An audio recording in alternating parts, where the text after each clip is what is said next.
Bien, otra de las aplicaciones que tiene la biología molecular es, a partir de la obtención del DNA, es la elaboración de genotecas. Con esto que hablamos recién de colocar un gen de interés dentro de un plásmido, es una de las formas que tiene la biodiversidad de mantener o de guardar sus genes. ¿Mm?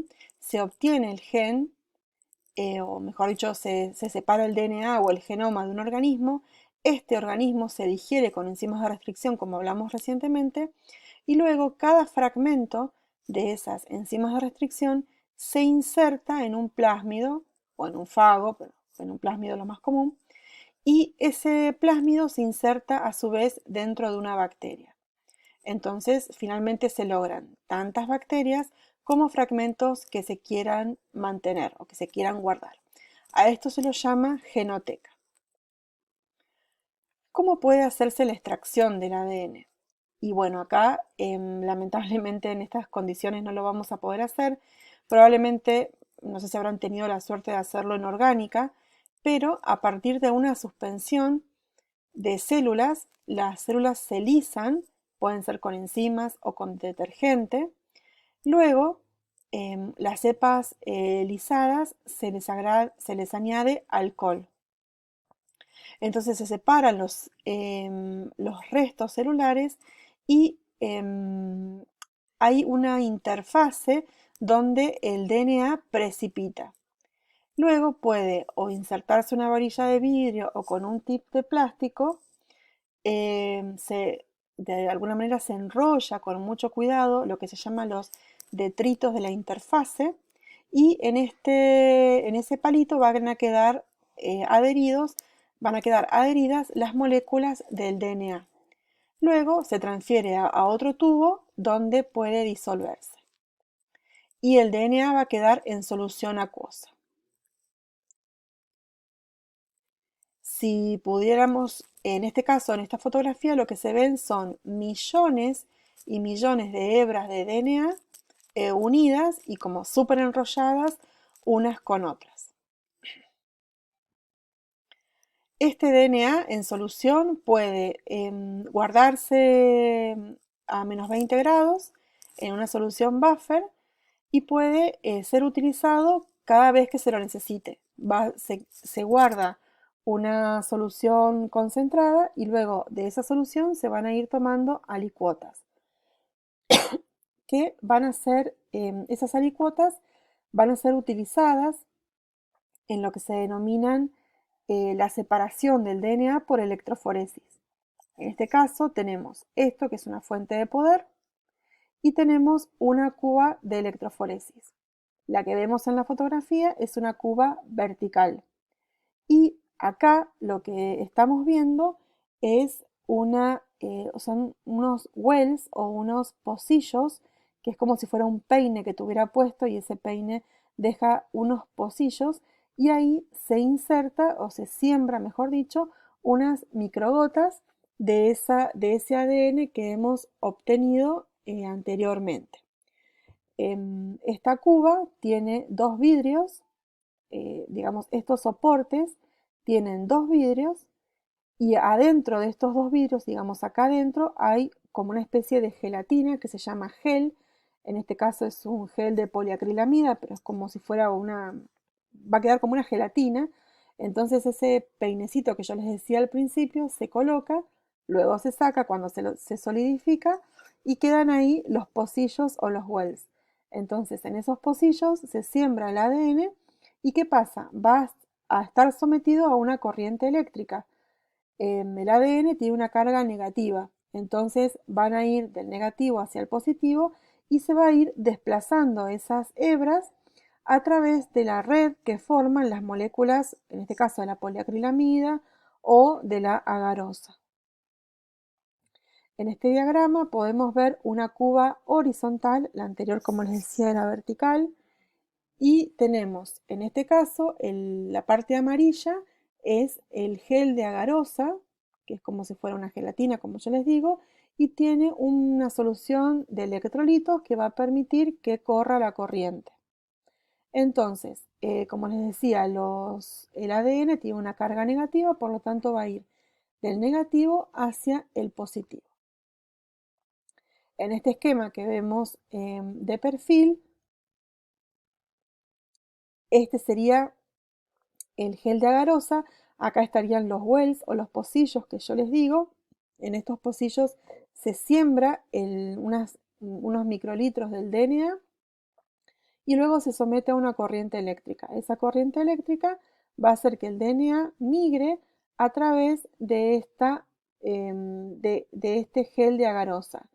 Y bueno, se le coloca en la solución algún colorante que me permita visualizar la altura por donde va migrando el DNA y así poder cortar la electroforesis aproximadamente a 1 centímetro antes de que finalice el gel. Estas son las cubas de electroforesis. Estas son horizontales, esta por ejemplo que vemos acá es vertical, pero pueden ser más grandes, pueden ser más pequeñas, pero todas ellas tienen el mismo funcionamiento, ¿eh? Tienen un lugar donde se coloca la solución de los electrolitos para que permita que corra el DNA y el gel queda adentro de esa solución. Ahora bien, ese DNA, digamos, hasta ahora no vemos nada porque es una molécula que corre adentro de un gel. Entonces, para ello, lo que se hace es se somete a ese gel a una tinción con bromuro de tidio. El bromuro de tidio lo que va a hacer, se va a intercalar entre entre la doble hebra del DNA y cuando es iluminado con una luz ultravioleta se va a ver fluorescente. Entonces, lo que tiene de malo, por decirlo así, el cloruro de tidio es que es cancerígeno, es nefrotóxico, entonces hay que tratarlo con mucho cuidado en ambientes aislados del resto del laboratorio.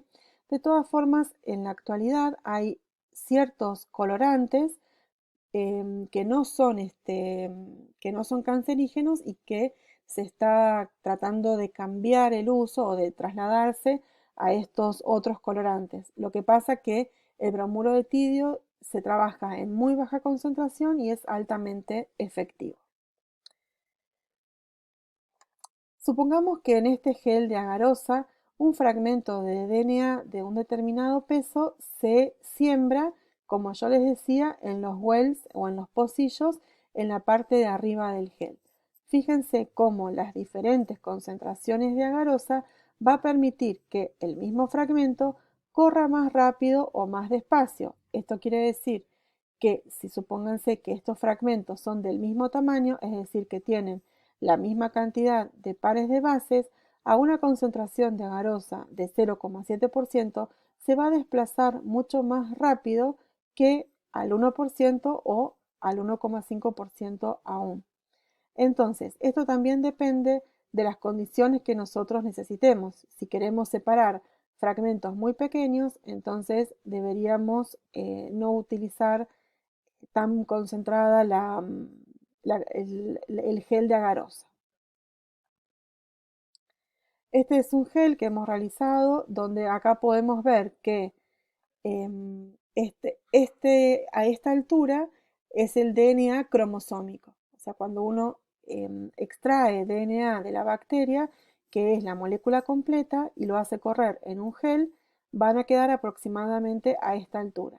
En cambio, cuando uno hace el corte a través de una enzima de restricción y aísla un solo fragmento, fíjense cómo estos fragmentos pueden correr más rápido porque son más pequeños en comparación con el ADN cromosómico. Entonces, vamos a ver ahora cómo podemos insertar este DNA extraño dentro de una célula. Bueno, primero vamos a definir un objetivo, ya sea que necesito la obtención de genes o la obtención de productos. ¿Y cómo sería eso? ¿Para qué sería cada una de esas cosas? Bueno, yo podría necesitar, si yo tengo una bacteria y tengo un plásmido, por un lado, y por otro lado tengo un gen de interés.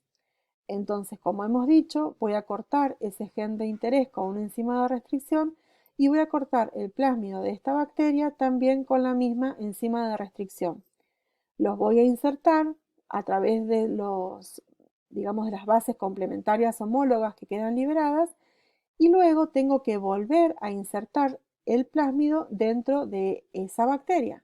Ahora la bacteria va a ser recombinante, porque ya tiene un pedacito de gen extra.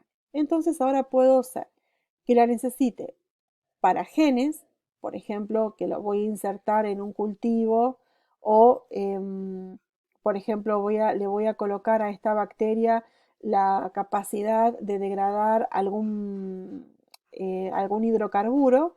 Entonces ahí lo que yo quiero tener es muchas bacterias que tengan ese gen capaz que, por ejemplo, de degradar una contaminación o de mejorar una contaminación ambiental. Eso sería que yo quisiera obtener muchos genes. Ahora, puede ser que yo lo que quiera sea un producto, por ejemplo, la producción de una hormona. Entonces, voy a necesitar que esa bacteria que tiene el gen, luego sembrarla en un medio de cultivo específico y cosechar ese producto que yo quiero obtener.